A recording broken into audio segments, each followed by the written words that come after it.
Injil Lukas 18, 9-14, Minggu 23 Oktober 2022. Shalom, Bapak, Ibu, dan saudara-saudari terkasih.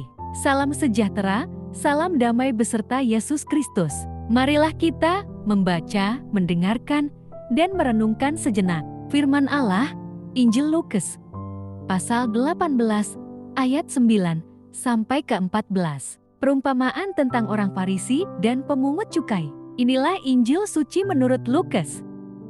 Bapak, Ibu, dan saudara-saudari terkasih, suatu ketika Yesus mengatakan perumpamaan kepada beberapa orang yang menganggap dirinya benar dan memandang rendah semua orang lain. Yesus mengatakan perumpamaan ini.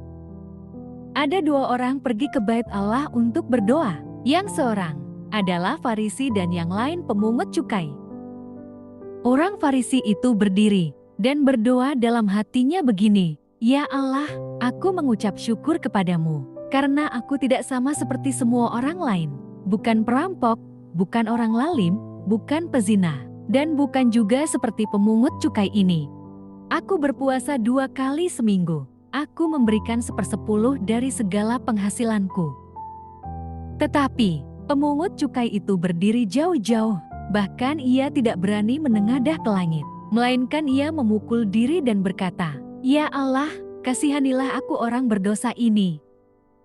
Aku berkata kepadamu, orang ini pulang ke rumahnya sebagai orang yang dibenarkan Allah dan orang lain itu tidak. Sebab barang siapa meninggikan diri, ia akan direndahkan. Dan barang siapa merendahkan diri, ia akan ditinggikan." Amin. Demikianlah sabda Tuhan, terpujilah Kristus. Renungan Injil, Dia mengenal hati kita.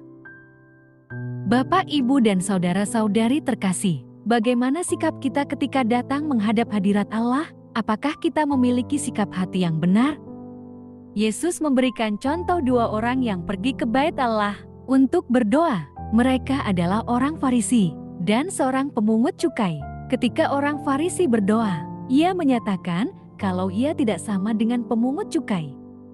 Bahkan, ia memaparkan telah menunaikan kewajibannya, telah beribadah, dan memberi persepuluhan. Ia mengatakan kepada Allah bahwa ia adalah orang salah, tidak seperti kebanyakan orang berdosa lainnya. Dengan melakukan semua itu, ia tidak menunjukkan kesungguhan hati, melainkan keangkuhan. Ia menganggap dirinya lebih baik dari orang lain, dan dirinya lah yang benar. Itu sebabnya ia menjadi tidak menghargai orang lain. Berbeda dengan pemungut cukai, ia menyadari kalau dirinya orang berdosa. Ia bahkan tidak berani menengadah ke langit, melainkan memukuli diri dan meminta agar Allah mengasihaninya karena merasa dirinya tak layak. Pemungut cukai bersikap rendah hati dengan mengungkapkan pertobatannya. Oleh karena itu, Allah mengindahkannya. Pada zaman itu, bait Allah adalah tempat umat menyembah. Allah berjanji, sebagai jawaban atas permohonan Salomo, apapun doa yang disampaikan dengan cara yang benar, di dalam atau menghadap ke rumah tersebut, doa itu akan lebih diterima. Oleh karena itu, setiap hari banyak orang datang ke sana. Mungkin orang Farisi berdiri di tengah-tengah dan menegakkan kepalanya agar dilihat orang.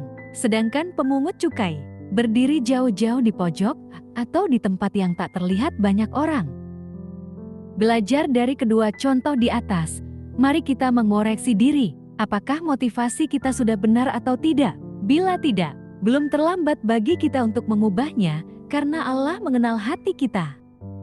Allah pun akan menguji motivasi kita ketika datang berdoa, beribadah, atau menghadapnya secara pribadi. Sikap hati yang benar diperlukan saat kita datang menghampiri Tuhan dalam doa. Amin.